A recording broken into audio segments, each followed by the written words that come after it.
Picture this. You're at your kid's soccer game. Everyone around you is cheering. Your partner is next to you, and you're there. You're physically completely there. But somewhere underneath all of it, you feel like you're watching it through glass. Present in the room, but absent from the experience. Does that sound familiar? Stay with me, because today we are talking about why that happens, and more importantly, what it actually means.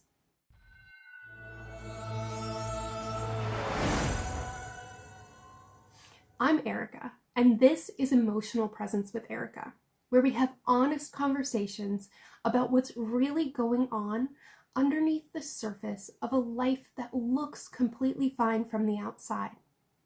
If you're new here, this channel is for the woman who is doing everything right and still feels like something is off.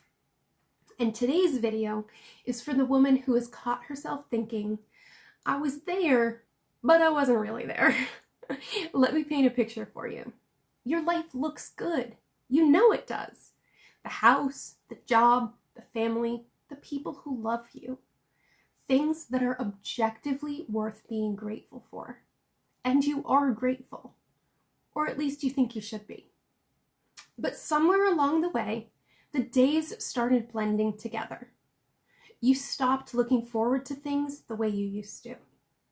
You show up, you get things done, and you do it again tomorrow. Nothing is technically wrong, which makes it so much harder to talk about. Because what do you even say? I have a good life, and I still feel like I'm somewhere else. I have everything I thought I wanted, and none of it feels the way I thought it would. Those thoughts carry so much guilt. Because if nothing is wrong, then you must be the problem. You're not the problem. Here's what I want you to understand about this feeling and why it's so hard to name. Most of the emotions we talk about have obvious causes. You're sad because something bad happened. You're anxious because something scary is coming. You're angry because somebody crossed a line. But this feeling, it doesn't work that way. This is the feeling of being emotionally somewhere else while your body is fully present, of going through the motions of your own life without actually feeling it, of watching yourself from slightly outside of yourself and not really knowing how to get back in. And it shows up in the most ordinary moments. Maybe you're having dinner with your family and you realize you haven't even tasted anything because your mind is somewhere on tomorrow's to-do list. Or you're in a conversation with someone you love, and halfway through it, you realize you checked out without even noticing. You're in a moment that should feel good, and you're there for it, but you're not really there for it. And then later, you feel this quiet grief that you can't quite explain, like you missed something, like life is happening just slightly out of your reach. And you can't figure out how to close the distance. That is what it feels like to be emotionally absent from your own life. And it's one of the most common and least talked about experiences among women who are doing everything right. There's a difference between functioning and feeling. You can be extraordinarily good at functioning. Managing a household, showing up at work, taking care of everyone around you, and being the person that people count on, and feeling completely disconnected from your own emotional experience at the same time. When that happens, life stops being something you feel, and it starts being something that you manage. You stop asking yourself, how do I feel? What do I need? What do I actually want? And you start running entirely on one question. What needs to get done next?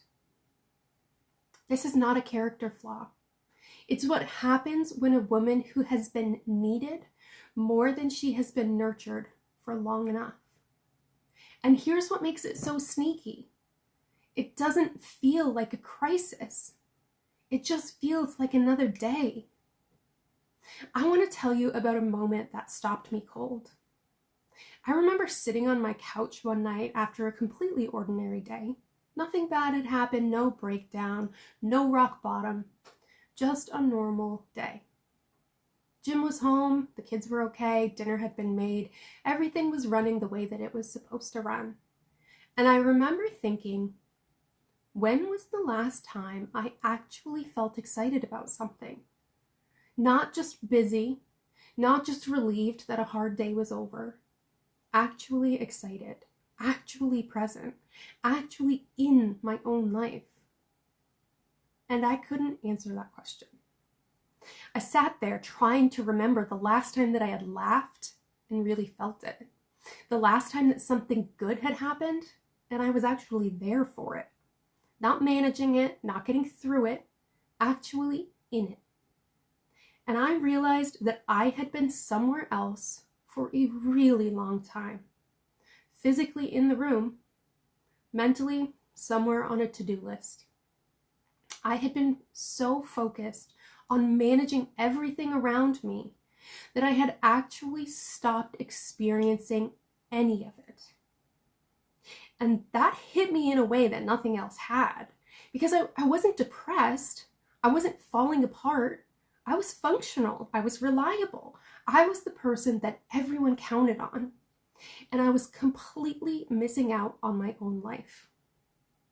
I want to explain why this happens, because I think that understanding the why is what makes it possible to do something about it. It doesn't happen because there's something wrong with you. It doesn't happen because you made a wrong turn or built the wrong life or loved the wrong people. It happens because of a slow, gradual shift that most women don't even notice while it's happening. When life gets full, and for most of us, it gets very full, the first thing that gets deprioritized is the inner life. Your feelings, your needs, your sense of self that exists separately from your responsibilities. Not because you decided to abandon yourself, but because there was always something more pressing. Someone who needed more, something that came first. And every day you showed up fully for everything and everyone outside of you, and a little less for that part of you that needed to actually experience what was happening. Until one day you looked up and you realized you were living your life on the outside and watching it from somewhere on the inside. Presence got replaced by performance, and you didn't even notice it was happening because it happened so slowly, so reasonably, one small deprioritization at a time. So here's what I want you to hear. This feeling, this watching your life instead of living it feeling, it's not permanent. It's not who you are, and it's not the inevitable cost of being a responsible adult with a full life. It is disconnection, and disconnection can be reversed. Not through a dramatic life overhaul, not by blowing up everything you've built, not by waiting for things to slow down, because we both know they're not going to. It starts in small moments. A conversation where you decide to actually be in it instead of halfway somewhere else. It's a meal where you can actually taste the food. A quiet minute in the morning before the day starts where you ask yourself one honest question. How am I actually doing right now? Those moments feel small, but they're not. They're the beginning of coming back to yourself. And coming back is possible. I've watched it happen. I've lived it myself. And you don't have to keep watching your life from the outside. You're allowed to be in it fully right now. If this video hit something in you, I want you to do one thing. comment the word challenge below. I run a completely free 5-day emotional presence kickstart challenge, and it's exactly what it sounds like. 5 days of real, honest work to help you stop just going through the motions and to start actually feeling present in your own life again. When you comment challenge, I'll reach out to you personally and make sure that it's the right fit before we get started. So comment challenge below.